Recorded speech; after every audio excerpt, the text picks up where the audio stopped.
श्री सद्गुरू ब्रह्मचैतन्य गोंदवलेकर महाराज यांचे 18 मेचे प्रवचन. वृत्ती भगवंताच्या ठिकाणी स्थिर ठेवावी. माझा देह परमार्थाच्या आड येतो हे म्हणणे खरे नाही. तो मदत करतो किंवा आड येतो या दोन्हीत विशेष तथ्य मानू नये. माझी वृत्ती कुठे गुंतते हे पाहावे. भगवत भजनात दिवस घालवावा असे वाटू लागले, पण संगत मिळाली खेळ खेळणाऱ्याची, तेव्हा त्याचे मन कशाला मोडा असे म्हणून खेळू लागला. भगवंताच्या स्मरणात राहण्याच्या वृत्तीपासून ढळू लागला तर कसे होणार? आईने आजवर खस्ता खाल्ल्या, लहानाचे मोठे केले. तीच आई लग्न झाल्यावर विषयाच्या आड येऊ लागली आणि म्हणून वैऱ्यासारखी वाटू लागली. वास्तविक दोघांच्याही देहात फरक होण्यासारखे असे काहीच झाले नाही, पण वृत्तीत बदल झाला. विषयातच मी गुंतून राहू लागलो, याला काय करावे? मी सुखी कशाने होईन हे आपण आपल्या कल्पनेनेच ठरवले. पण या जगात पूर्ण सुख किंवा पूर्ण दुःख असे काही आहे का? जे खरे असेल किंवा खोटे असेल याची आपल्याला खात्री नाही. त्या बाबतीत आपण रिकाम्याच कल्पना करीत बसतो. दुसरा मनुष्य ज्यावेळी आपल्याला त्रास देतो त्यावेळी त्यामध्ये 50% आपली कल्पना असते.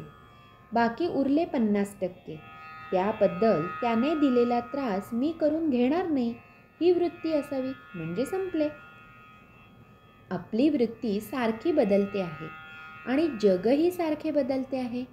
त्यामुळे अमुक परिस्थितीमुळे सुख किंवा अमुक परिस्थितीमुळे दुःख होते हे वाटणे खरे नव्हे. कारण सुख दुःख अस्थिर असते. शास्त्रांचे नियम हे वृत्तीला स्थिर करतात. भजन, पोथी वाचन, मंदिर बांधणे वगैरे गोष्टी जर वृत्ती सुधारण्यासाठी न केल्या तर ती नुसती करमणूक होते. त्यापासून खरा फायदा होत नाही. आगगाडी रोज काशीला जाते, पण तिला काही काशी यात्रा घडत नाही. यात्रा घडते ती आत बसलेल्या लोकांना. गंगा स्नान, विश्वेश्वराचे दर्शन वगैरे आतल्या लोकांना घडते. त्याचप्रमाणे देहाने नुसता पूजापाठ वगैरे करून परमार्थ घडत नाही. आपली वृत्ती भगवंताच्या ठिकाणी चिकटली पाहिजे. भगवंताचे रूप सारखे समोर ठेवता येणार नाही, पण त्याचे रूप लक्षात आले नाही तरी आपण त्याचे नाम घेतो हे लक्षात राहिले तर वृत्ती सुधारेल. आपल्या डोळ्यात अगदी बारीक कण गेला तरी तो खुपतो. त्याहीपेक्षा वृत्ती सूक्ष्म असते. ती भगवंतालाच कळते, म्हणून त्याच्यापाशी लबाडी चालत नाही. विषयाचा भोग आला असता जो त्यामध्येच गुंतत नाही त्याच्यावर भगवंताची खरी कृपा झाली असे समजावे.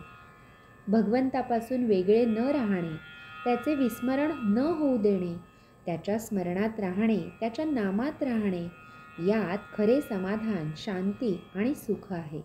श्रीराम समर्थ. वृत्ती स्थिर होणे, शांत होणे याचे नाव समाधान आणि भगवंताकडेच वृत्तीसारखी राहणे याचे नाव समाधी होय. श्री सद्गुरू ब्रह्मचैतन्य गोंदवलेकर महाराज की जय. जय जय रघुवीर समर्थ.